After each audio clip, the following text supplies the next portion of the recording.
Good afternoon. Welcome back to the B&H virtual event space. Today we are discussing tips and tricks for planning your next photo trip. And for that, I'd like to welcome to the program Bruce Byers and Himanshu Pandya. How's it going, guys? Not bad, not bad. How you doing?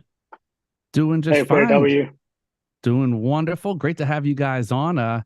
This is going to be a lot of information, a lot of great information. So everybody prepare, get your questions ready, get ready to take some notes. I'm going to kick it over to the guys here in a minute, but I do want to remind everybody that we will be taking questions throughout. We'll have a Q&A at the end, so we'll address them at the end, but don't hold on to them. If you do have questions throughout, just get them in there when you do have the question pop up. If you do have a question regarding a particular image, please be as detailed as possible so that when we are addressing it at the end of the presentation, we'll know exactly which image you're talking about. I'm going to kick it over to the guys, and I'll see you guys in a bit for some Q&A. All right, all right. So let's travel. Let's travel. We love to travel, and B&H is the place that we have been going to for years. And they've got so much gear there that you can do everything in one place. Trouble is to have enough money to buy all that gear. We have more images to show you today, and we'd love to talk about images and show you images. And in our case, no questions are dumb questions. Every question is so important because when you're on location, that's what is important to know. As I always say, as photographers, we don't think, we know. So I'm Bruce Byers, and my partner in crime is with me today. We are adventure workshop travelers, and we both shoot our own personal work, and we do our own stuff. And for myself, I shoot what I love to shoot, and I've done assignments my whole life. So I've had a lot of people telling me what to do, but when I travel, I want to do image. How about yourself there?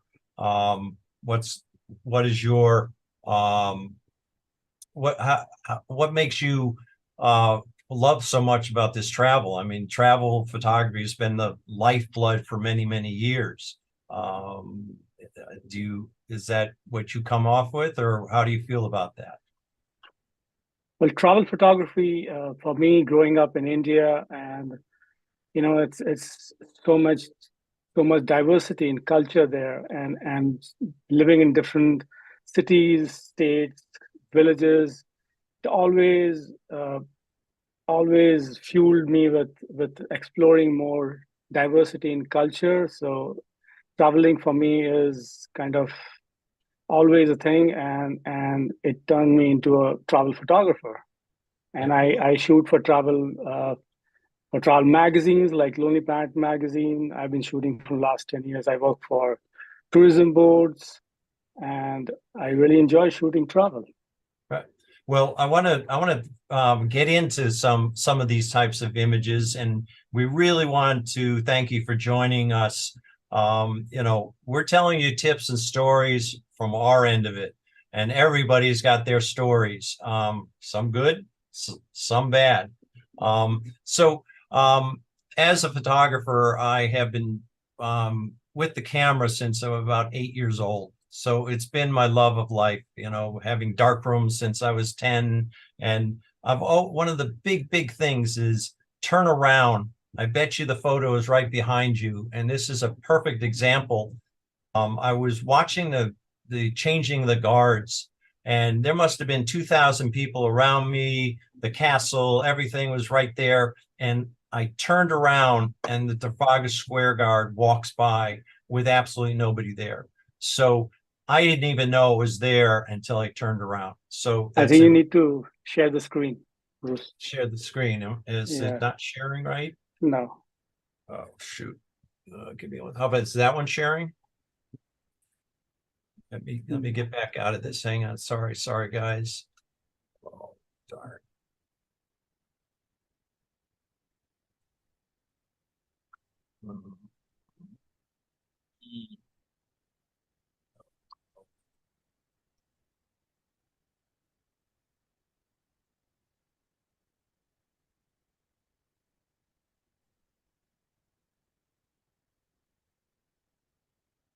Are we back on? Yes, now I can see the screen. Oh, okay. So what I was talking about here is, again, this was right behind me, and the other side of me was 2,000 people with the changing of the guards. And if I had never turned around, these guys would have gone by. I'm Bruce Byers, and one of my travel company is Camera Odysseys, which literally takes myself and other photographers around the world. And the biggest thing for me is to make people smile, and it's just thrilling. It's my gift. If I cannot give these kids anything else, if I can give them a smile, it's made their day. So I feel that I'm a documentary environmental portrait storyteller, and the big part there is bring home the story. In Bangladesh, the children in the classroom, I literally have 30 seconds if less to take the pictures. 100 kids scrambling to have their picture taken, and it's a matter of being on point all the time. Bhutan with the mother and the child, Pakistan with this was our security guard. He's standing in front of a advertisement for a grocery store. In India, understanding the culture and figuring out why are the women in the luggage car, or they're in the luggage car because of safety. So therefore adding the word luggage and the women to it makes the story. And then a lot of people say, I come from New York. Oh, that's an incredible place to shoot. Well, it is, and it's my backyard. So for me, travel is not only to the other side of the world, it's to the bottom of Manhattan. And then scenics, and the culture of Bhutan, just standing in one spot and watching people, you can create. Working in Cuba with the Cuban artists is just amazing, the way I'm able to tell their story through their art. Take it away. This is a complete different approach. Hello, everybody. Thank you for joining. My name is Himanshu, and I operate under my travel gigs. We do workshops, and I basically, as I mentioned, culture is something always captivates me, and I'm a cultural explorer, travel and tourism, automotive and lifestyle photographer. And basically, as we get into different kind of cultures, and this I call a kind of a perfect picture, and I shoot documentary style, and it's like men, women, food, and culture all in one shot. And I love freezing this kind of moments, and always chasing this kind of moments, and always looking out for it. As far as I like shooting people and culture at the same time, landscape is one of my favorite thing to do, and especially minimalistic landscape, which is more towards meditative, kind of captivating that sense of calm and peace. Along with landscape, I shoot automotive too, because I shoot for tourism board. That's the part of entire spectrum I have to shoot, and I love shooting wildlife. But for me, wildlife is not just capturing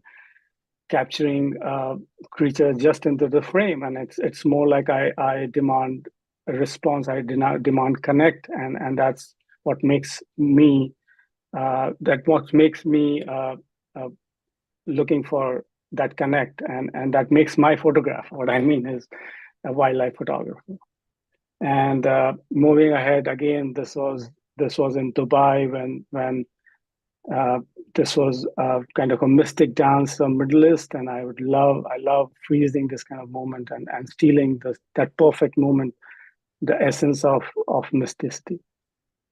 And again, this was playing with colors, as India has a lot of colors and culture, and their day-to-day life is so colorful, and I love taking this kind of shots, especially in destinations like Rajasthan. Again, coming back to Bruce's point, as New York is also happened to be my backyard, and in that hustle bustle of the city, I always look for that quiet moment, and this was in the Staten Island Ferry. I enjoy shooting in New York. Architecture, also one of the close to my heart. Being a interior designer, I always look for architecture on my designer's eye, and this was from Dubai, Burj Khalifa. Moving ahead, automotive.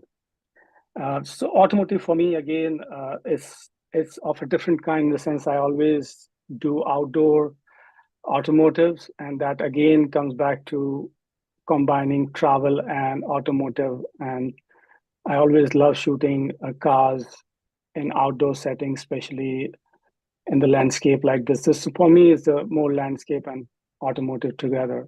That makes my shot as the automotive. When you're shooting, you've shown us quite a range. But when you're shooting, do you think of all of this all the time, or are you able to isolate, hey, I'm just going to do cars, but then you've got the landscape to think about? It seems like you work on that whole frame of your photograph in everything you do. It just depends on what you're doing. If you're doing cars, you're doing tourism, but it seems like you hold the frame, so your story is a lot than just the car. Yeah, it's always, especially, and as you know, when we travel, it's nothing. You should not go with any set mind and what you're going to get there, and you always, what you get there is going to surprise you, and you have to be ready for that. And I always look for that particular. Wherever I go, there's always a potential. It's just a question of what are we paying attention to it. So, well, the fact is, you just said paying attention comes to our next point, which is travel prep. And we all prep completely to our own liking, to our own comfort. I always say to myself, I find it interesting, for the years and years, I never sit down and write out a list. I never say Leica M6 with the lens, I pick up the Leica, I pick up the lens, I pick up the battery, I pick up the card, I pick up the film, depending on which body I have, and I put those together as if I was going to walk out the door to photograph.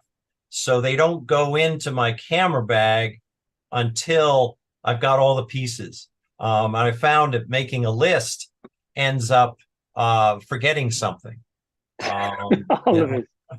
It's kind of tough to be in Bangladesh, sitting there watching this incredible image to me happen, and I'm shooting. I want to shoot in black and white, and I shoot film, and I forgot to put the film in because it wasn't on the list. So and this is funny. I mean, must have been absolutely crazy shoot.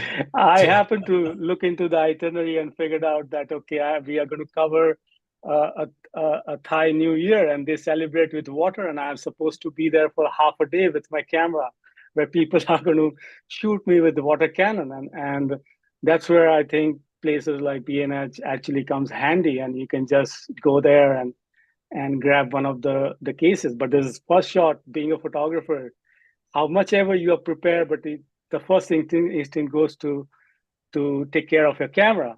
And although I have the cover on, I see these guys shooting, and You're hiding.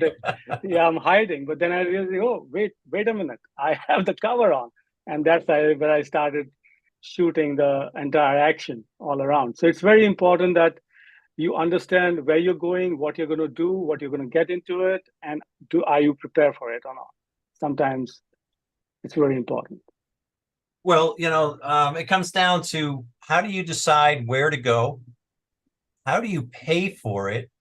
And then after all this is decided, what is expected from you? I mean, you've been in India most of your life, and then you come to New York. Well, two different worlds. What makes you go to where you're going? I live a nomad life. That's a different story also. Okay? That helps me becoming a good travel photographer.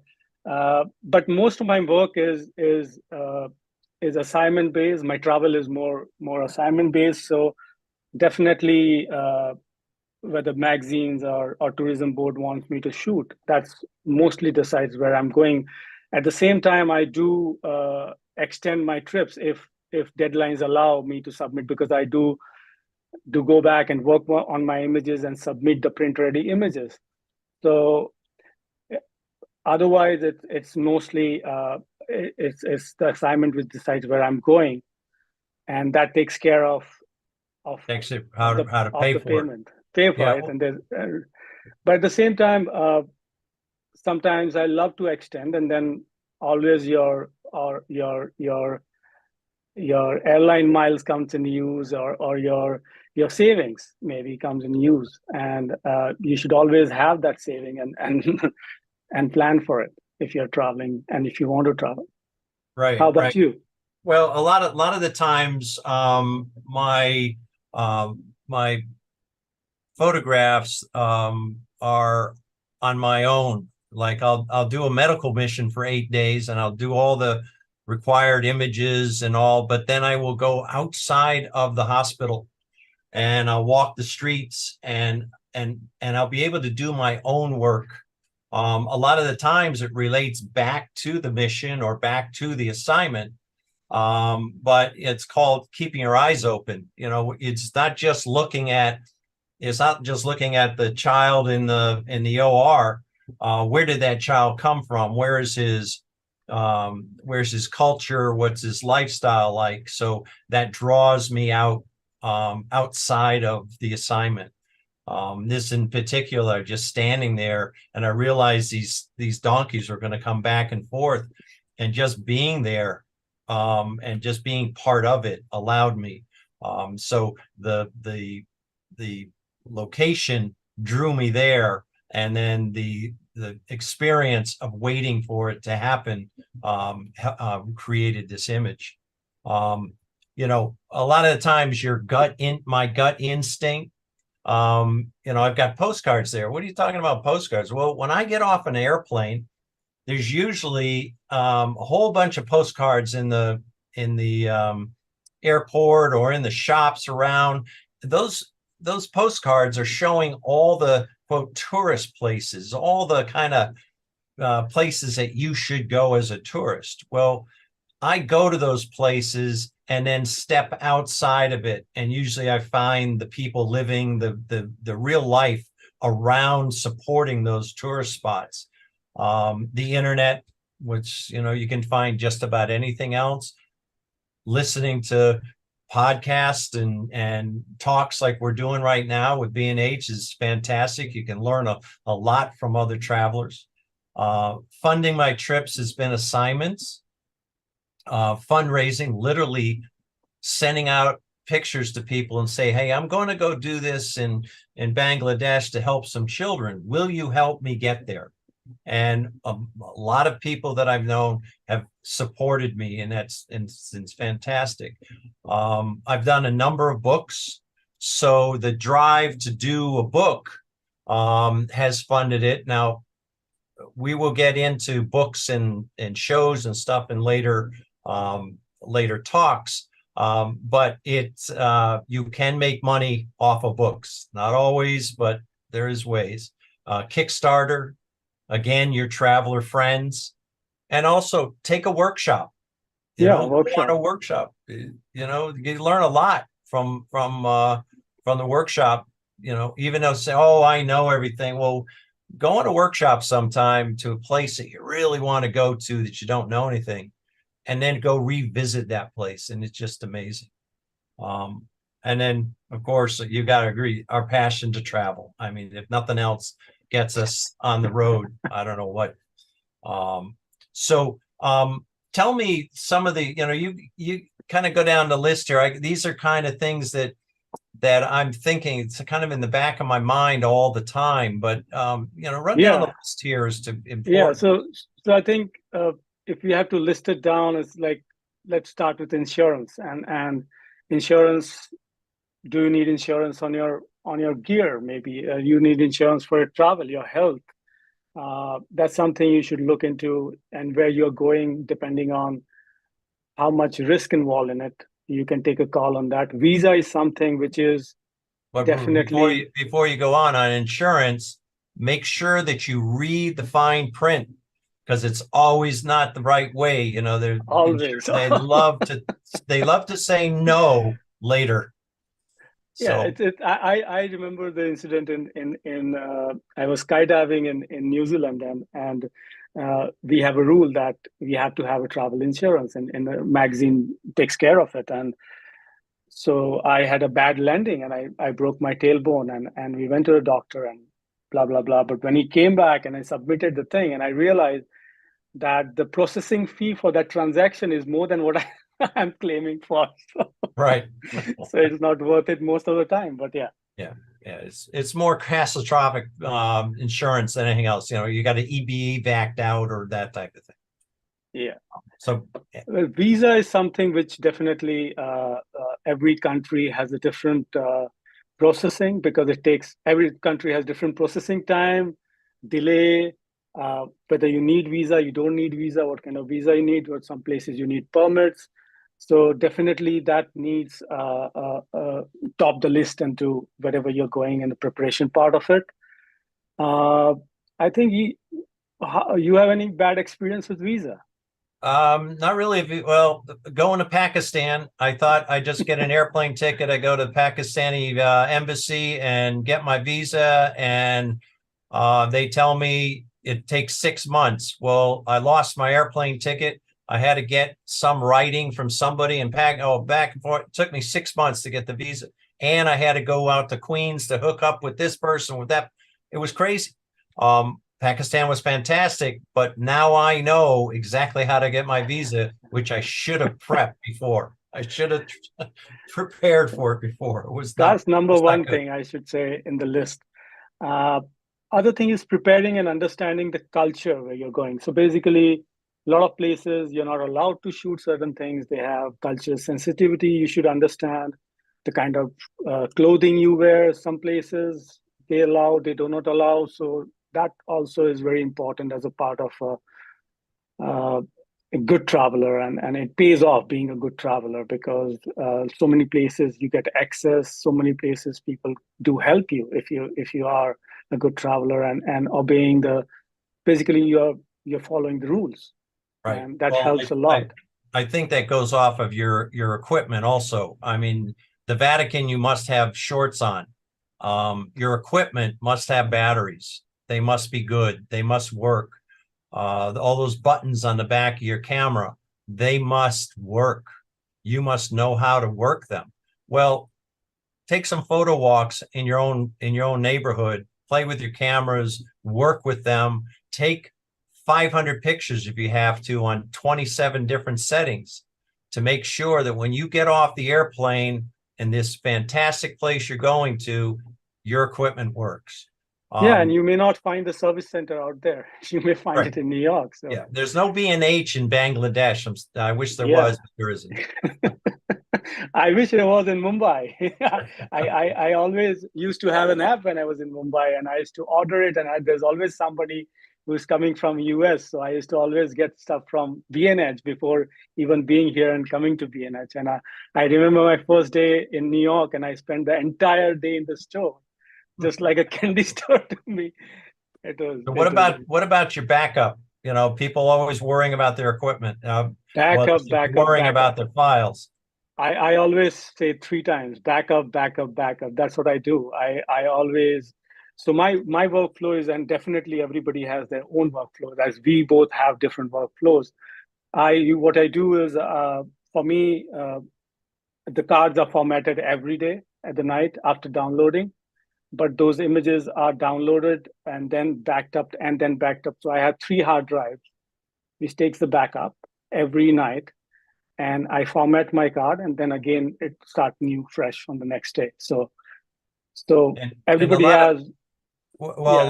a lot of hotels have safety deposit boxes, and maybe put one of those drives in the safety deposit boxes. You don't want all 3 drives sitting in the same room. Yes, you can do it. Be careful. It's just like sitting at home in your studio.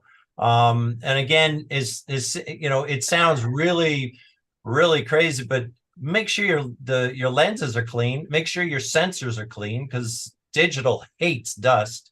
Memory cards, I carry 15 memory cards, because if I'm don't have time to back up, at least I've got it on the memory card. If I back up to my computer, I still have it on the memory card. If I back up to computer to hard drive, I still have the memory card. So So idea is to have minimum 2 places it needs to be backed up, 3 Yeah. on a more safer side.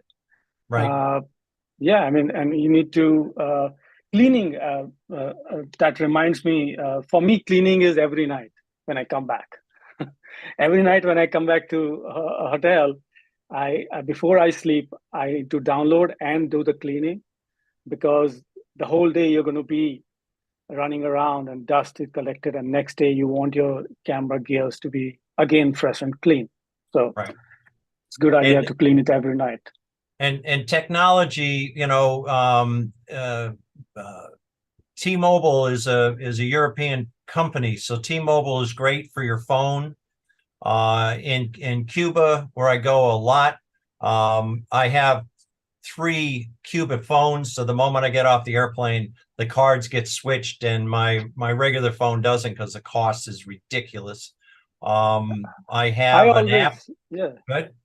I always make all the travelers on the workshop first go to the airport. You will always find a kind of a communication, whatever the company, T-Mobile or Vodafone or local companies, who buy a SIM card there, and that here you go, because that's the best way to communicate, by a local SIM, because Right. it's cheaper. You get more access, and you're always online. So Right. that really helps. And apps and maps, actually. Some places where you're talking about Bangladesh, and if you're going there, you really want to download your map, because you may not get access sometimes to the internet, and you still have the map. Right. And There's an old map that I have, an old GPS that runs off the satellites. You don't have to have any cell service of any kind. It runs yes, off, and it's fantastic. It tells me anywhere in the world where I'm standing, where I'm going, how fast I should drive, just like Google Maps. One of the big things, with stuff that's going on in Ukraine, stuff that's going on in Israel, pay attention to the requirements of those countries. Pay attention to the warnings of your own country. And I'm assuming there are people from all different countries here. So everybody's government is going to warn them. They don't go here, don't go there. You don't want to get stuck. Release advisory. Yeah, don't want to get stuck. Your health should be good. Your health you should, if you have to get that tooth fixed, get the tooth fixed before you go, because 9 out of 10 times I've had broken teeth on the trip, and it's not fun. It's really not fun. And also, whatever medication, your daily Yes. medications you want to carry with you, whether you need any specific health requirement, whether you need to have an emergency, if you need to have any emergency contact out there where you're going, do you have anything where you can reach out when an emergency happens in health wise, or in other way? You need to know even the embassy around if Right. there's something goes wrong. Well, on your medication side too, is to take the medicine in the original container with the doctor's name, the type Yes. of medicine, because some of these countries will say, drug smuggling. What do you got in there? If you just have a container full of pills, you might lose all those pills, and if one of them's your heart medicine, you're not getting it in Bangladesh in the back bush. You're just not getting it. So, and again, with all the different countries that we've gone to, I've had an awful lot of different meals. Some really, really good, some really, really bad. So, But I enjoy local eating food. I feel the travel is not complete if you don't eat local. Right. Yeah, But you got to be prepared. You got to be prepared. Definitely. So get that diarrhea medicine that your doctor will give you on the way out the door. And of course clothing. Just figure out Google Maps, and Google will tell you what the temperature is during that time. Wear layers, make sure you have good shoes. And Accidental Tourist was a movie probably 25 years ago, and the big line of there: if you think where you're going is going to be like home, stay at home, because it ain't going to be like home no matter what you do. After all the preparation, always prepare yourself for unexpected, and that's the beauty of travel. Right. So one of the very big things is technical problems, and I have had this. It's part of a huge magazine that comes out every day, and it tells me how to deal. And this particular day told me how to deal with photographic technical problems. And this is one of the best. To me, is one of the best. But again, there are no stupid questions in photography. This is, to me, very funny. But putting that camera up to your eye, you can, oh, wait a second, I got to use the other eye. No, but however it may sound funny, we both are like shooting so much and so long. I always find I'm shooting something at night at the high ISO, and I going early morning, and I always forgot to get this ISO back on that, and my shot is blown up. Right. So why isn't my camera working? Why is my camera working? Well, one of the things, when we're talking about Google Maps, is I had a mission to Bangladesh, and I was staying in Dhaka for a couple of days, and I knew that Bangladesh had a lot of water. So I love the boats, and I always figured, okay, so if I go to Google Maps and I go in the port in Bangladesh, well, there's boats. Okay, so I make a record of where I am. I could put a pin, I could do whatever. The next I get there, they're the boats. I wouldn't have known these boats were there if I hadn't researched before.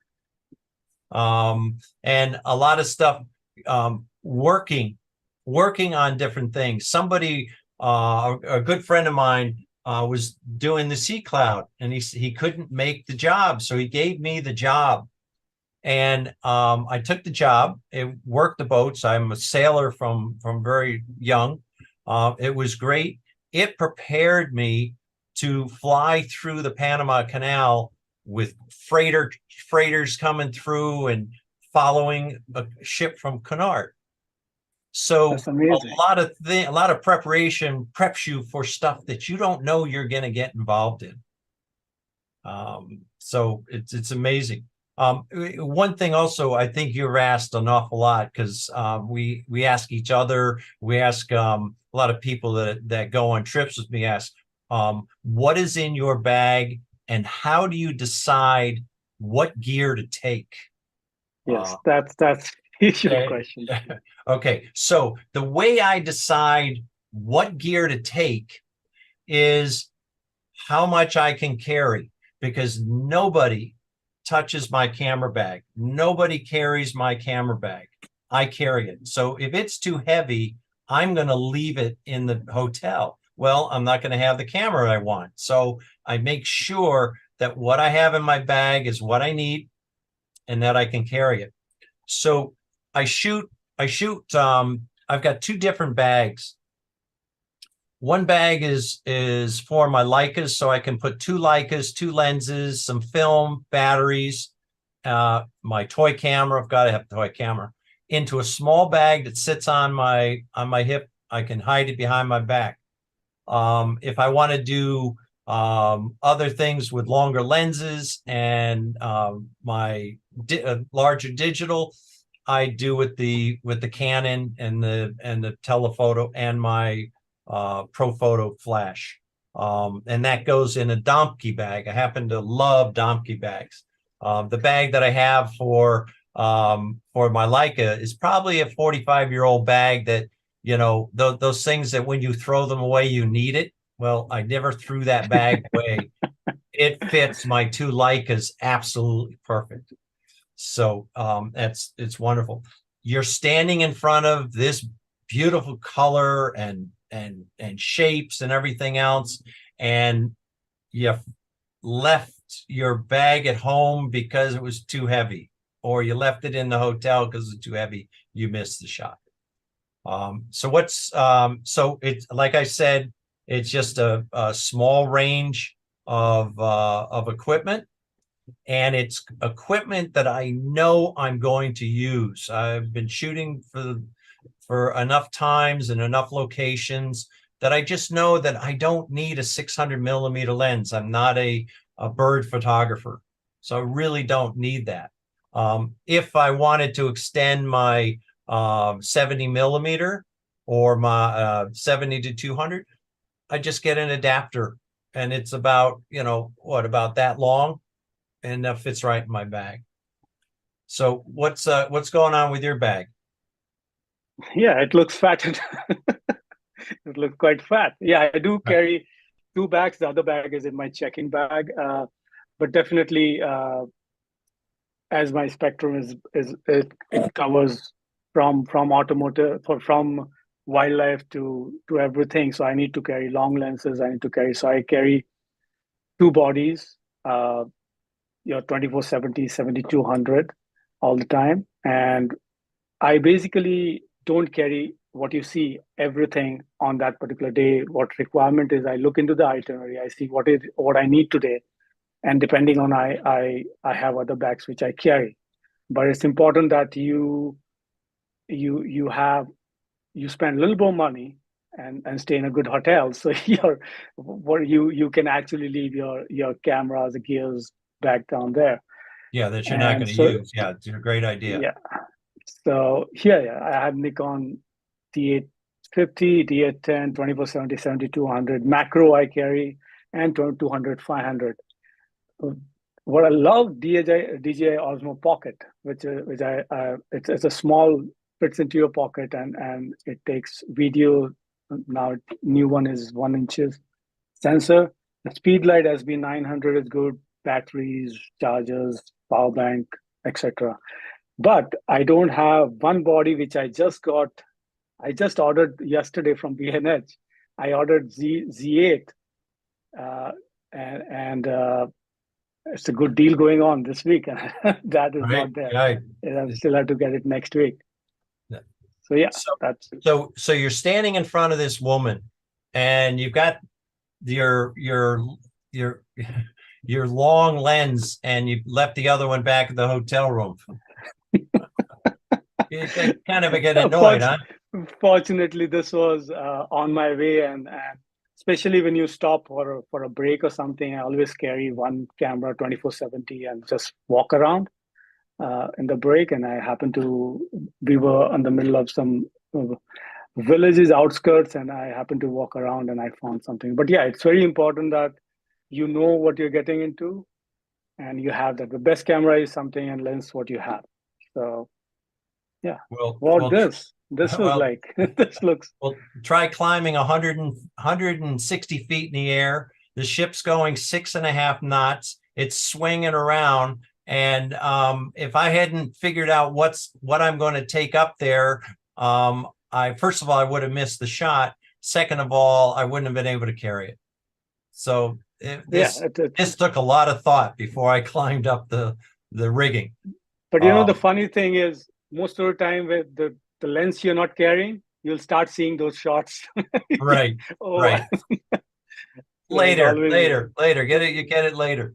In this situation, I'm walking around and I just have the camera over my shoulder, and it wasn't, the requirement was 50 to maybe 28 millimeter lens would have been good, but the requirement is that I test the piece of very, very sharp items that were in his buckets before I took the photograph. So the equipment I needed was a Kleenex to clean the water out of my eyes so I could take the picture. You got to be polite. You got to, if they're going to offer you something, you've got to kind of accept it if you want the photograph.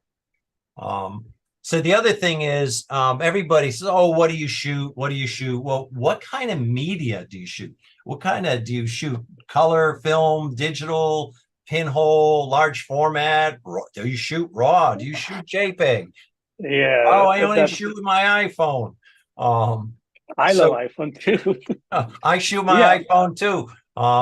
But in my case, I shoot with the M6.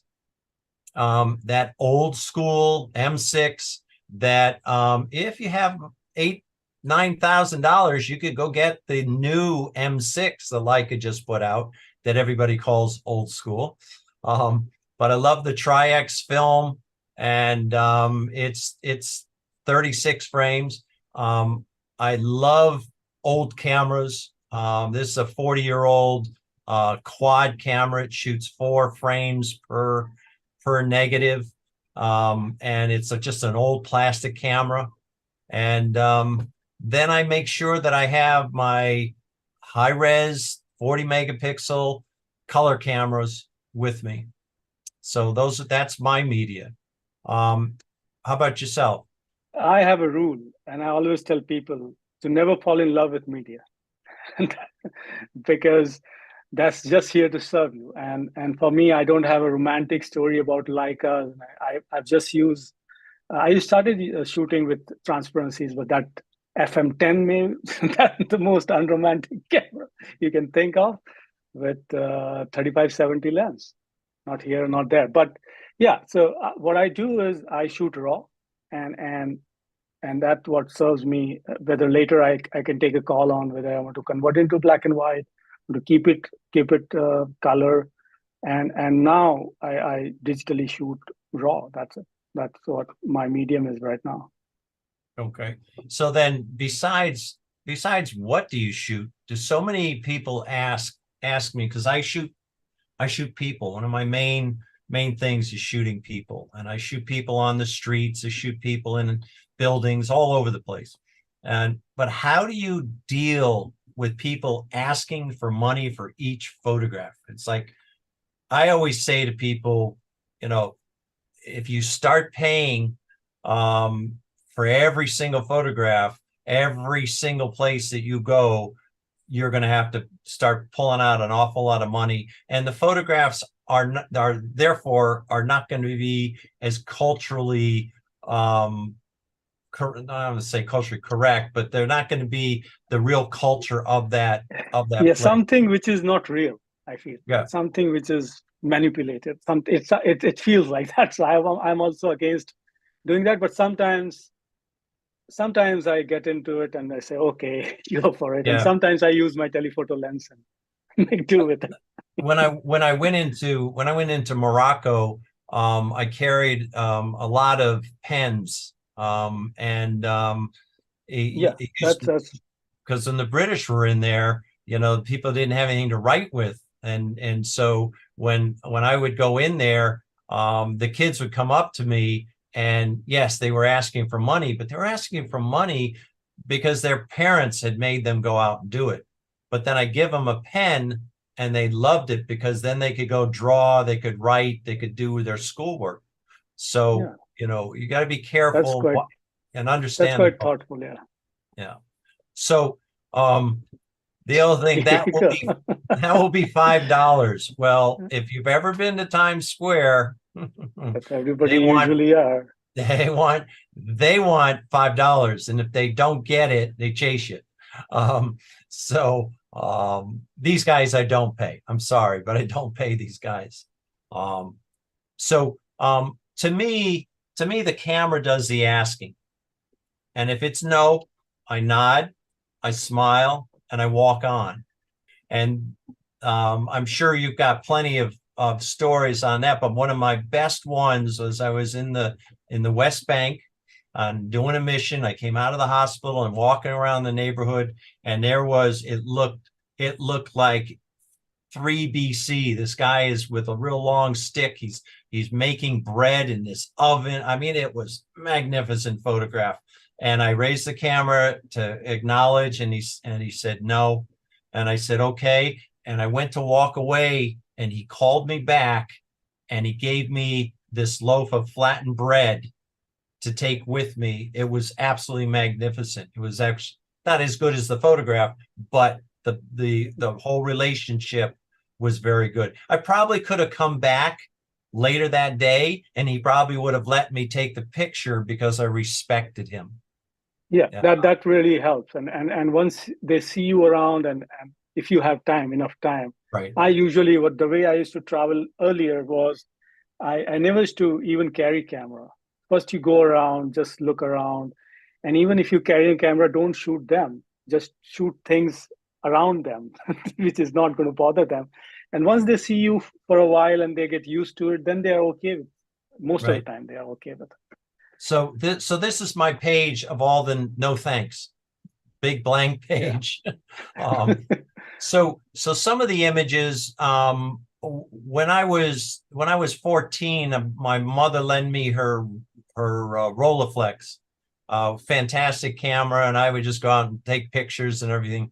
And I was up in Quebec, and I did not speak French, and I took the picture, and he yelled and screamed at me, and who knows what he was yelling and screaming at. I said, okay, goodbye. Working in Cuba, there's people that say no, people that ask for money, but I've gotten to the point where a lot of the people are really good friends of mine, and we actually do things to create wonderful pictures. But then because I visit so much, I then bring back printed prints for them, and they love that. They absolutely love it. But that's not always possible. It's very rarely it's possible to revisit. And I don't speak Italian, and I'm able to communicate with a whole group of the guys working in a vineyard. In India, I actually got him to bring those eggs in front of him, which I feel really makes the shot. And he just went along with it. A number of times they just don't go along with it. In this case, the little boy was allowed me to take the picture, knowing that his father was going to chase me for a mile wanting a tip. So I think that's why he stood there for me. But to me, it made a great image, and I got the image I wanted, and we had fun. Again, just standing in the crowds, the guys coming out from all the different places that there was a big camel fair, and I would just sit there with my long lens and photograph, and we had a great time. And they never said anything. They weren't saying no or anything like that. But I could have stood there for 5 hours because they kept coming. It was very, very crowded. And in your case, I mean, this looks fantastic. The background is beautiful, and you got a great experience. This was in the fair of textile fair in Gujarat, where all these artisans, they come on the fair and carry their handmade textile there. And fortunately, in my case, 70 to 80% of the time, I always get these smiles. And sometimes I don't want smiles. Right. Sometimes you want the serious shot, and you do get that also, but not less than more what I get the smiles. I get more smiles. I love them too. And, I don't think you got to smile. I don't think you're going to smile here. Yes. So in this kind of scenarios, what I do is I definitely take a shot, because for me, if I go and ask and explain him everything, then he gets ready and I lose the shot and I lose the expression, and it's not going to come back ever, because they are not that shot you're not getting. It's now or never. So I take the shot even though he is actually angry, and then I go to him, show the shots. If he doesn't like it, I delete it, and that's just kind of it. And especially in places like a lot of hustle bustle, you always find this kind of candid shots, and that's the best. Right. So, always take that chance, but make sure you think about it a little bit before saying, sure, when do we leave? Well, hey, I got to move my boat from Norway to Amsterdam. Can you fly over tomorrow? Yeah, sure. Why not? Whoops. I had no idea it was 2.5 weeks. Well, I was able to produce a book out of it. So that was fun. That worked. Going into the Middle East, working with all these refugees and everything else. You got the Syrian camps and everything else. I didn't know what to expect, but I did it. Again, the smiles were there. I ended up selling 750 books that I produced from that trip. So that's fantastic. Someone calls me up on a Thursday. Do you know how to use 16 millimeter film camera? Sure. Okay. Tomorrow morning, meet me in Columbus Circle. We're flying out onto the U.S. Nimitz. You'll never get on the U.S. Nimitz today. So that was a big chance. But I had shot 16 millimeter film. I had owned a camera, so it worked. So I understand, you were saying a lot of tourist boards, it's a lot of, I've heard a lot of stories about tourist boards. Oh, take a picture of the pool and take a picture of the chef. I mean, how'd it go with you? Yeah, so basically when you work for tourism board, it sounds really good. But they need to understand that they don't have artistic inclination, and there is no art director sitting there who understand what they want. And most of the time I deal directly with tourism board. At the same time, I go out of my way and take shots like this particular whole Sikkim story. I made the whole different set of images for just people, and they loved it. And the next time when I go, they stop giving me any briefs. And that's same with even magazines. That's the good. I'm fortunate enough that on my all the assignment, I hardly get any brief, and nobody's breathing on my shoulder saying take that shot or take that shot, because then there is no shot. As you know, you want to shoot what you love shooting, and then if there is a shot and there's a shot, if there's no shot, there's no shot. Right, but that means that you have to be prepared. That you need to see. That you need to understand your equipment. That you need to do your research, and you need to lead. And you need to lead, because if you come back with nothing, they're going to go, wait a second, we're not going to give this guy any more work. We're not going to give this guy any more chances. So it is a challenge. There is a challenge there you got to step up to. I think they don't know what they want. And when you show them, they say, yeah, right, this.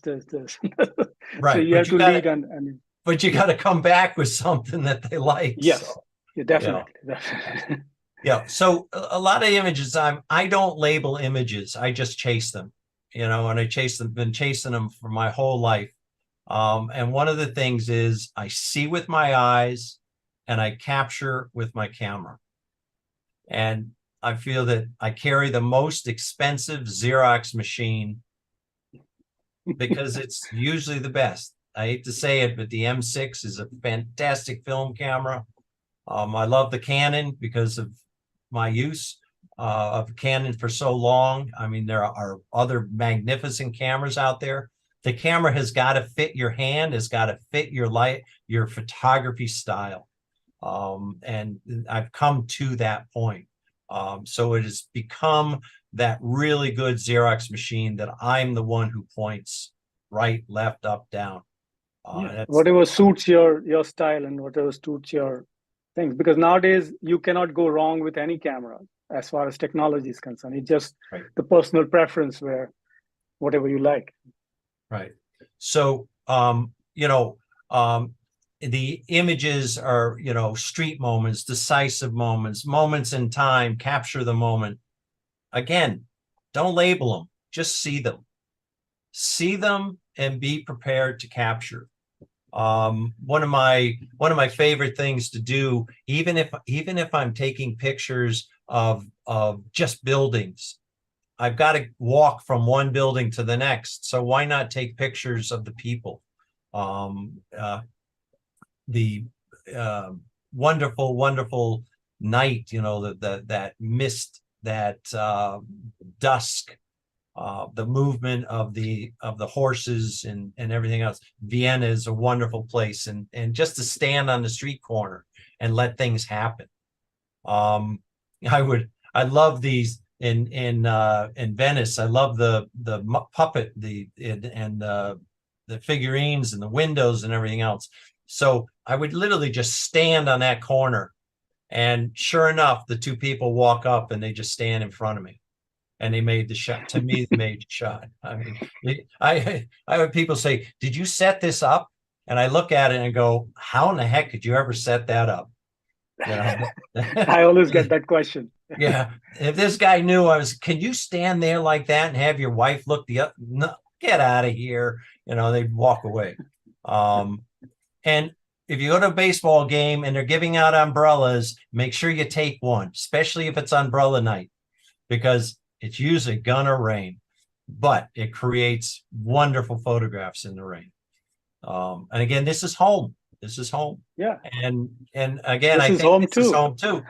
Yeah. So I you don't have think to go very you don't far need to. sometimes. I think that you have to prepare yourself and go around in your neighborhood and shoot. So when you go on a travel, you are up and ready. I think it's very important, and shots are there. It's not that you need to go to Vienna or Japan for that shot. Right. It's right in your backyard. These all are from Brooklyn. And the other thing is like, if you can create it here, you can create it anywhere. So yeah, it means that if you can create stuff at home, and you've got the practice, and you're very comfortable with your equipment, you're comfortable with seeing, you're comfortable with walking down the street and with your shoes and the different clothing that you're wearing, it's not getting in the way of your camera. Yeah, I feel when the camera disappears, right, then you start seeing. Right. If still you're fiddling with your camera and the camera exists and you can't see. The only thing you'll see is the settings in the camera. You can't see anything else until you find it. Right. So in creating images, just going down the street in a car, looking out the window, it just gave me the opportunity, setting myself up and hoping that someone sticks their head out. Standing there, I shot film and I shot digital. They didn't move. I just had to make sure that I was in focus, and that was it. In this case, yeah, I think this crazy. All it is crazy. I could just say this is crazy. This good. A lot of planning goes into this. You have to hire the balcony. Local people do let you hire their balcony, and you have to be ready, because these bulls are not coming back. They just go Right. one time. This is in Pamplona and the Saint Fermin bull run in Spain, and you have to actually take few shots and see the exposure, see if you're liking it, not liking it. Be prepared, because when shot is going to happen, you have no other second chance. Right. You need to be prepared for it. Right. This was again the middle of this choppy sea. You have to be prepared. And Japan, again, that's another experience altogether, shooting geishas, and especially people wanted to take selfies together. Now I think Japan has, a year back, they banned selfies with geishas, and they will not stop, they will not talk, they will not pose for you. So you are walking and shooting, and that's Right. If you want to shoot them from front, you are walking back and shooting. So I've always wondered what type of images get me to raise my camera, and I've always wondered for other people. To me, again, it's the moments in time. If I had known of Cartier-Bresson back in the early 70s, I'd probably be in France right now. I just think that walking down the street and seeing 360 degrees, seeing what's behind you, having your equipment just in your hand is very wonderful. Again, this is working with film. I don't have the chance to push it, so my exposure better be correct. And just just the fact of the way the kid is holding on to the father's hand, I mean, tells the story. And this is what gets me to lift my camera. Standing in fields where the guy is really proud of his tobacco field. I mean, he's got multi-millions of dollars sitting in that field. Unfortunately, he doesn't get the multi-millions of dollars. But just to me, the pride and was what made me helping me get this. And you know, does she have dentures in? You know, this is Love the shot. Yeah, I have no idea. We had no conversation. I had a fixer with me, so but she just loved it, and she's still standing there. The dancers of Cuba, we work with them all the time, and it just, the challenge is what gets me to pick up my camera. We're back to that thing where, you know, do you pay people? Well, I bought one of the tomatoes from the guy. I took the picture, and then I gave him the tomato back. And it so it wasn't like I was just taking the picture and running away. And he understood, and it was good. Now he can sell the tomato again. Working with the culture of cars, and not just taking so many pictures of cars, but I'd rather use the car as a frame for my people. The people in Pakistan, every time I turned around, there was another thing that made me pick my camera up. So many textures to put them against. This just looks like a bunch of crazy kids. If you don't take the picture, you're gonna This is where, for me, it is when the ordinary moment turns extraordinary. That moment makes me raise the camera. But that also a point where wherever you are, always get up early, go outside. There are stuff happening all around you, and I always make it a point to, if I have 7 o'clock to leave, I get up at 5 and move around and always see something there. Right. So a lot of the times when I'm on location, I stand in a great vantage point, and a lot of times I wait for it. In Bangladesh, this Jeep went by, and I missed it. And I go, wait a second, it's a bus. It's going to come by again. Sure enough, 10 minutes later, another one came by. Standing in a train station in Belgium, I was doing the graffiti, and the train shifts. She shifts over to Kiss. I was just prepared for it. Learn how your lenses flare. To me, this tells me how to use my lens now if I want to use flare. And to me, the flare leading into the picture worked. You know, yes, I could have dodged the flare, but I think it made the image. In Pakistan, they're thrashing wheat. Well, he's going to move from one place to another. So you see it happening and realize it's going to happen again. Well, just be set up. It's kind of taking a pre-exposure. Well, seeing the guy do it, it's going to do it again, right? Yeah, having your frame set and just wait for it. Wait for that moment. And shooting cars. You know, there's many parts of cars. You can just, and eventually that right shot is going to come. Yeah, talking about setting your frame and waiting for it. I was just waiting, and in Laos, this Buddhist monk come in the morning, and everybody sit in the line and give them some food. And I was just waiting for that push, which I got in the center of that hand pushing the vessel. That makes the whole shot, and that turned out to be an opening spread of the story. So you have to wait. And here's again, you want sunset in behind, and you want exactly the same time. You have to just keep waiting. Let them. This was with tourism board, so obviously we have hired them, and they have to keep back and forth and wait for that perfect moment to take a shot on the salt flat. This was again in Oman, and I had to actually set myself on the top to get this amazing landscape, and I was just waiting for the car to pass by. So it always pays off when you Mhm. Set the frame and wait.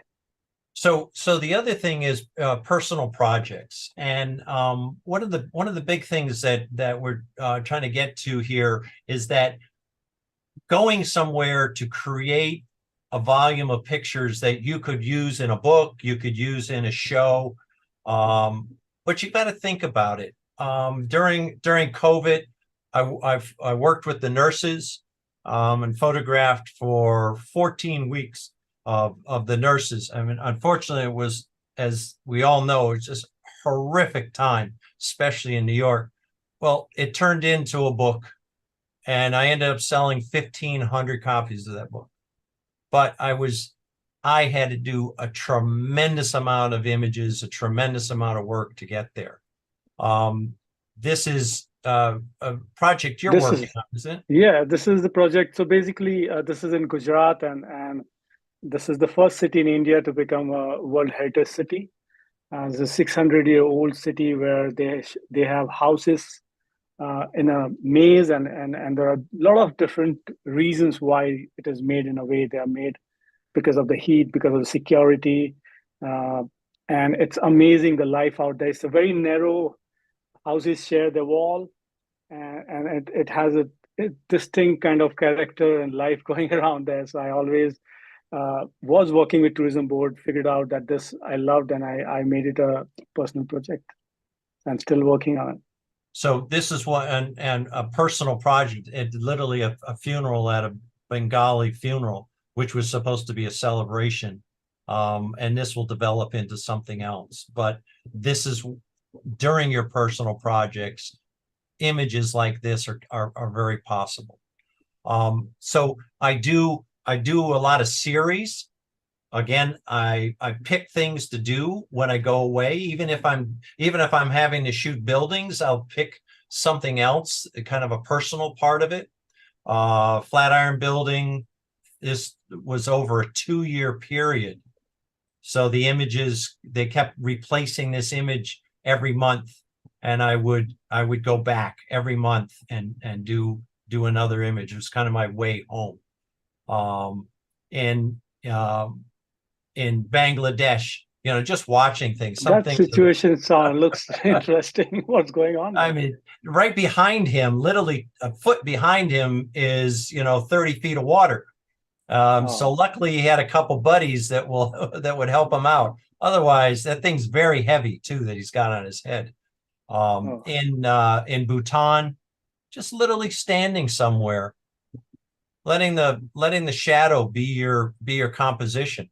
But remember, the sun goes down, the sun comes up, the shadows move. So if you've got something planned and you want that doorway, you only have a certain length of time. Again, in India, these guys are, let's see how many people we can put on these tuk-tuks. And, they're yelling at me, don't take pictures, because it was illegal. They said it was illegal to do this. So we're driving along, and I just kept sticking my camera out the window. And I literally think I have 50 or 60 of these images.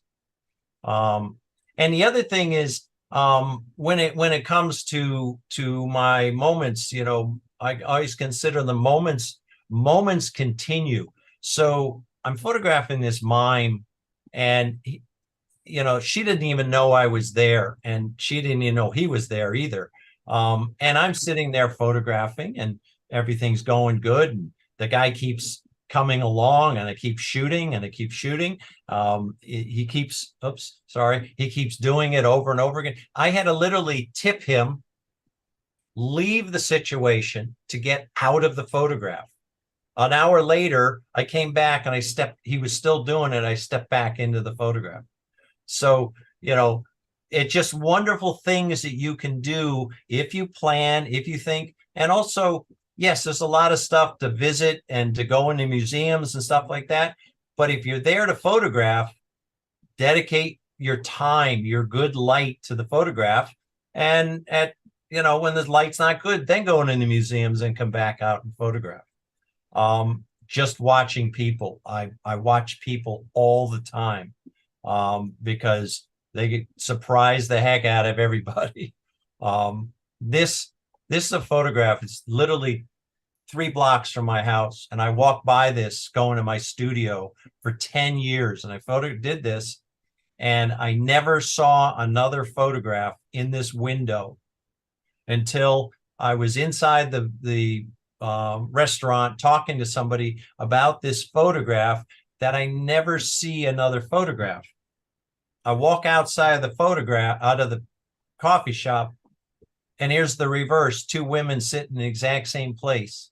Never saw this over 10 years. This is literally 10 years apart. So things repeat, but not always. So if you're in that incredible place and you see this incredible thing happen and you capture it, you want to make sure you capture it properly, right exposure, right shutter speed, everything, because you might most likely are never going to see it again or be back to that location. Yeah, I always say keep shooting, keep shooting. The more you shoot, the more practice you do. Yeah, exactly. So creating images for books and shows. You've got a piece that you're working on here, right? Yeah, I have a book I'm working on, and I've basically workshop around this thing, and it is about the Gujarat and Gujarat being. I've shot Gujarat for Tourism Board. I have shot Gujarat for Lonely Planet magazine, and Gujarat being my state, home state. I always get a chance to go there and shoot, and that made me collect so much of images, so many images, so much of data, and that's what I'm working on, condensing everything into a book. And that's what I think is very important when you travel.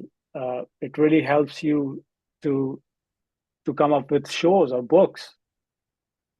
I think you are working on Cuban artist, yeah. Yeah. So after about 14 years of Cuba, I really got to know the Cuban artist. And I went into about 70 or 80 Cuban studios, and I traded them photographs for art. I did interviews with them. So the art down below and the photograph above, they made art for me. We talked art. We became great friends. And this is a book that I'm developing right now. And it's like an addiction. You start doing it and you see, where's the next studio? Where's the next place we could go into? What's going to happen there? It just makes it. And as you're going there, there's images to take. So it can be really exhausting. Travel can be rather exhausting. But you know, it's also energizes us, and it's things you'll never do again. I know this guy very well. I'll never recreate that image. Yes, he could stand in that doorway 50 times, and you know, the light's never going to be the same. Yeah. So and there was after 12 years in Cuba, I said, I'm going to just make a book, a vanity book, a coffee table book, kind of a book for myself. And I took all the images and I did tremendous amount of editing, which we're going to talk about in some other talks. What's the process in going through all this? The workflow, basically. Yeah. Yeah, to put the book, a book that I did years ago on my street moments of New York. But my style is street moments. So I had the material to do it. Get involved with medical projects. You'd be amazed the incredible places some of these people go, and the incredible help that they give the people, which is the best part. And your images, if you do them right, will be very helpful for them to raise money for the next trip. Places, Bangladesh, the West Bank. I went into Pakistan. I started a cleft mission. It ended up being a water mission. So things change all the time. You got to be willing for it to change. You got to be willing for it to fail. Learn from your mistakes, come back going even better. But it just opens the world. So today is of course heavy social media. You know, you cannot ignore. and Bruce Byers, and you've got travel gigs, and I mean, you just I follow think us, it's, please. I think it, yeah, please follow us. I think it's very important in now day and age to have a social media existence, and I think travel does help to have enough of data to consistently post, and I think I always tell them to have their own website, because again, this is not your platform, but always this is a platform you promote your website to.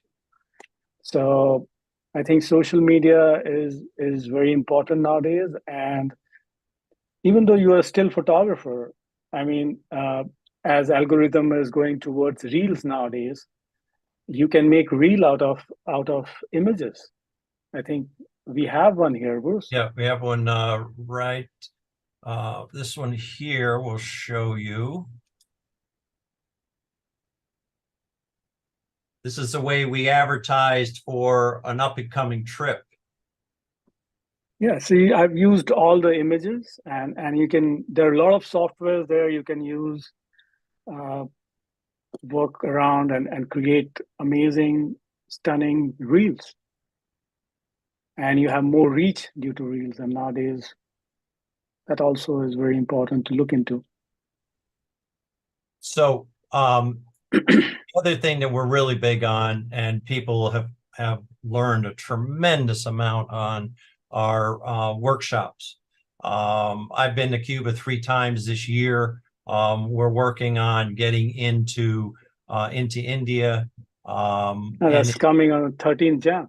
In January 13th, it's right around the corner. Yeah. I go into Cuba all the time. Camera Odysseys. We've got a trip going down on the 16th of February. That one's going to Santiago. March is into Havana, but we go into Nepal and Bhutan, which are just incredible places. And they're places where if you come on a workshop with us, it's not the fact that I show you where the picture is, I take the picture and we walk on. No, we walk down the street and we're talking photography. I say, this is an incredible place. What do you think, guys? And in a consensus, one person goes over here, one person there, and we all create. And the wonderful thing is I can look at the back of your camera and correct the image, correct the exposure, correct the problem while you're shooting, and you have the chance to shoot again. So it's very, very hands-on, and I got a fantastic time, especially in Cuba. We got a lot of rum. Yeah. Rum, that's the place to go. Rum, I think art. Yeah. I think more than technical parts, I think you can always learn from somewhere, but it's more to learn how to see. Right. That's what I always focus on. Just teach them how to see, and that once you start seeing, I don't have to say anything. You start seeing, and it's showing. So one of the places here in New York where I do all my printing, I'm kind of part owner of this company where I'm actually on press, and we're going to talk about about printing and about shows in later talks. So please subscribe to B&H Photo and to the event space, and keep an eye. They do a tremendous amount of very, very good events with a lot of information. It's a really great place for research. I think I've done a number. Well, I know I've done a number of events with them that I could myself go back and say, how did I talk on that one, and see what else I could talk about on this one, which is very helpful. There's so much to learn here. I think we have so much to learn. Library of so much. Yeah, whatever you want to, whatever kind of photography you're looking into. Right. It's all there. So we really, really thank you to B&H. And believe it or not, I have been depending on your expertise for the last 45 years. My studio was down on 11 West 20th Street when you guys were down there on, I believe it was 18th Street, way back when. And then you had to move uptown, so then I had to take the subway. And also the candy is really good. I think it's the same candy from 45 years ago, but the candy's very good. I always depend on BNH, and I think BNH has solved all the problems from travel. And it's just one place, you just go there, and you don't need to actually sit on the internet and look for what is good or not. And everything out there is curated. You just go there, buy the stuff, and you'll not regret. So well, for me, it's always a benefit. if you're on their website and you're looking at something, and I've done this a number of times, you're going, this doesn't make any sense. You just get one of their experts, just call them up on the phone or and say, hey, I have a problem with what lens to get. And they sit there and they talk through the whole thing for you. And they have serious, knowledgeable people behind the counter. Serious knowledge. So, it's really a good source. And this week is really good. If somebody wants to go, I just got a deal yesterday. Yeah. The cyber deal. I got a camera, good deal. Good deal. So, so we would love to hear from anybody, any questions or things that you're concerned with or anytime. All right. We'll open it officially up for questions. We did already have some questions coming in. We have a hello to you, Bruce, from Glenn Batkin joining us here on Zoom. Hey, Glenn. Elizabeth is asking, what is the worst and best trip you've been on and why? Going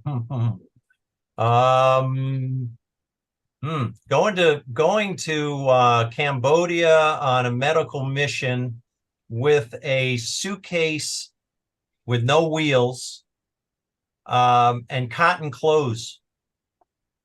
And the cotton clothes in the weather, all they did was get wetter and wetter, never dried out. My suitcase got heavier and heavier. And it was hot, it was dusty.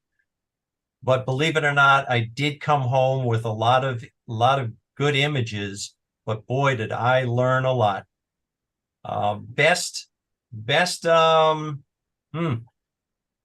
that's really hard because I could sit down and talk to you for about 10 hours on stories of trips and everything else, because some of them start out with a 24-hour plane flight, and then you're so exhausted and you get off and all of a sudden the hits the fan and you're just shooting for the rest of the time, having the time of your life. So that's a really tough question. Mm-hmm. Himanshu, anything that jumps out for you, either best or worst? I think it's all best. I feel at that particular point, you may find it worse, but I think you have to, if you have patience to take that, I think always the best is waiting in front of you. And for me, I feel there are some places sometimes. So I usually carry a lot of heavy bags, and I think in Laos we had a trip where I had to get into serious hikes and then zip lining for a day, hiking and zip lining for 2 days, and living in a. But that, if I put it that time, maybe really physically demanding. But when I look back, I will never trade anything for that. So it's always, I think, good, get out. All the experience are going to be, and in fact, things which you will remember the most are the other experiences which you create problem at that time. So I think it's all good. It's all risk good. and reward. Yep.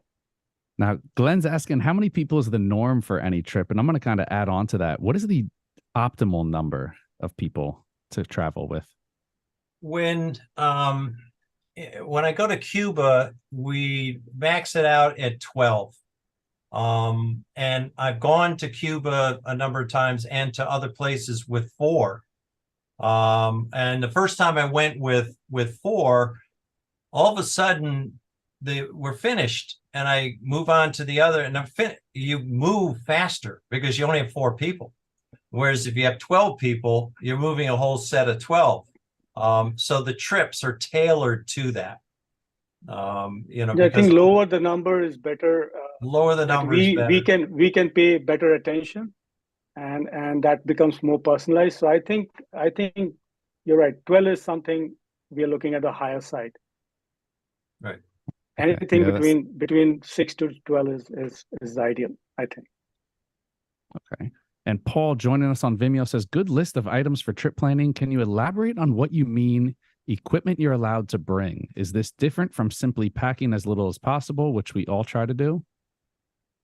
Okay, so I went into Cuba, and I was sponsored by Phase One. And if anybody knows about Phase One cameras, a camera with the back is about $100,000. In my camera bag, I had my gear and 2 systems. So I had close to $500,000 worth of cameras in my camera bag. You walk out of customs and then you get your bags x-rayed again. And they're looking for guns, knives, pornography, and mechanical stuff. Drones nowadays. And it's worse. And so I had the thing x-rayed, and the lady comes over, and I knew what she was doing, and I pulled out the camera, and 100,000 just snap. I'm just taking, tourists, don't worry about it. And she looks at me and takes her hand and points to the bottom of my camera bag where I had a $300 car stereo from my friend. Oh, no. That's all she was concerned with. She wanted to charge me duty on the.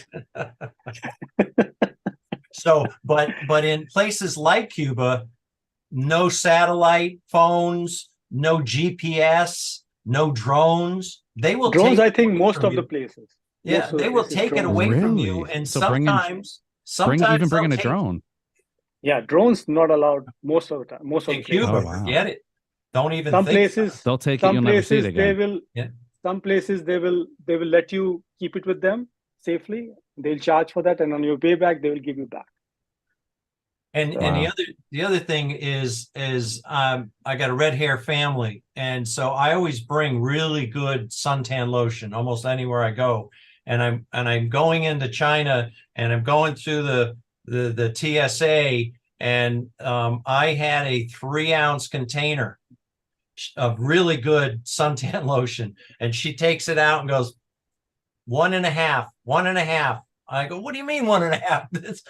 The worldwide, it's 3 ounces. She took it away because I then try to replace it. I couldn't replace it. And that's why she told me 3.5, because she wanted it.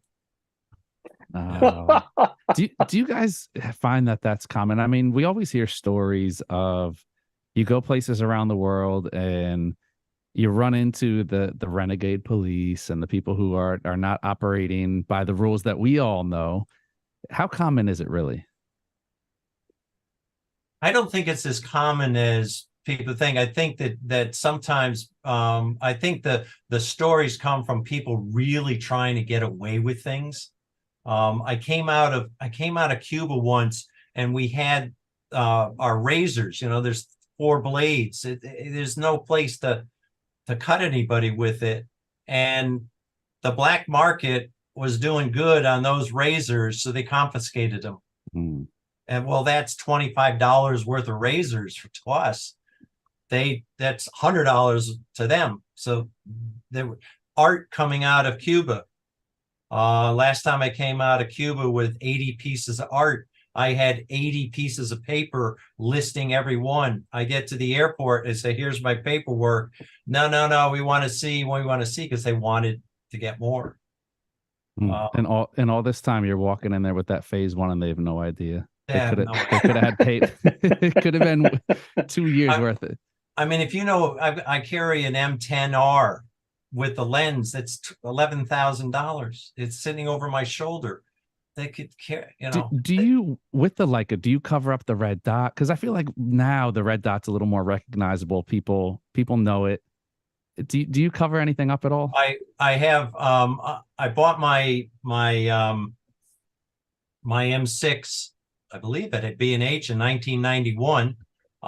And I I have two bodies, and I covered up with electrical tape in 1991. You cannot get it off now. And I had it over my shoulder, and I was in a camera store, and this kid was behind me, and he looks up, just, how can you ruin a good camera like that? And I go, what are you talking about? By putting the tape over it. I go, don't worry, it still works just fine. But it has gotten me out of really, really tough situations. I was in Istanbul, and I'm in an area where they told me not to go. And of course, I got to go there. And I'm walking down, and there's some kids on the right, and they're reflecting on the left. And I've taken pictures of the reflection. Oh, this is kind of cool. And then I go, and it was a men's club, like a mafioso men's club. And this little short guy comes out and holds on to one arm. And then his big buddy comes out and holds on to the other arm. And here's Bruce getting walked down the road, trying to figure out, how do I get out of this? Well, luckily, I wasn't shooting with my M6. I was shooting with my digital camera, and I showed them the pictures, and I deleted it in the front of them. Their hands came off of me, and I took off. So in actuality, my cameras saved my life. Wow. Just because of that camera that I happened to have in my hand at that time. All So right, we'll bring it away from the legal stuff for a minute and get more to the business side of things. Woods Romer joining us on YouTube says, great informative session, joined late, so apologize if you guys did discuss this, but breaking into the industry, selling pictures, getting assignments, any tips for anybody who wants to get on assignments for magazines or any other journalistic ventures? I think today, and we're gonna try to put together some other events about making books and doing shows in galleries. I think it's so image driven that if you're not shooting images, if you can't show a style, you're just taking the same old, tourist shot of everybody else in Times Square. You've got to get your pictures, and then when you do your social media, don't do it like everybody else does. Do it like a professional photographer. Show your work the best. You only have one first impression. Make sure it's the best. If it doesn't look good, don't put it up. Don't put it up just because it's some crazy thing. Put it up because the algorithm wants it. Don't put it up because I find it. I think a lot of calls I get from social media, like they look at my profile more than they look at my website.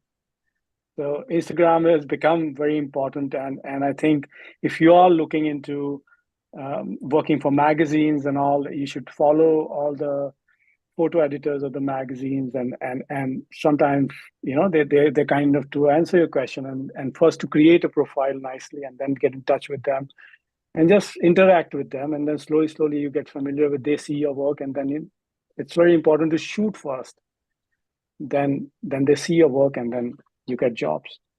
And also don't forget the US mail. Print a nice photograph, 5x7, 6x9. Say, hey, I would love to show you some more work, and send it to them in the mail. Find their addresses, because they're saying the hell with the social media, and all of a sudden the mail comes in and goes, wow, that's really nice. I got this job. I'm going to call that person. That's how you get in. Old school marketing. Old school. Boots on the ground. And those are all great tips. I think everyone feels so entitled now, in a sense, and they think that it's so easy that you don't have to do the work, and so many people reach out. I get people that reach out, and they're so bold now, where it's like, hey, how do I get sponsored? How do I talk to a brand? And it's like, whoa, build a relationship. I'm more likely to engage with the people that engage with my work, engage with what I'm posting.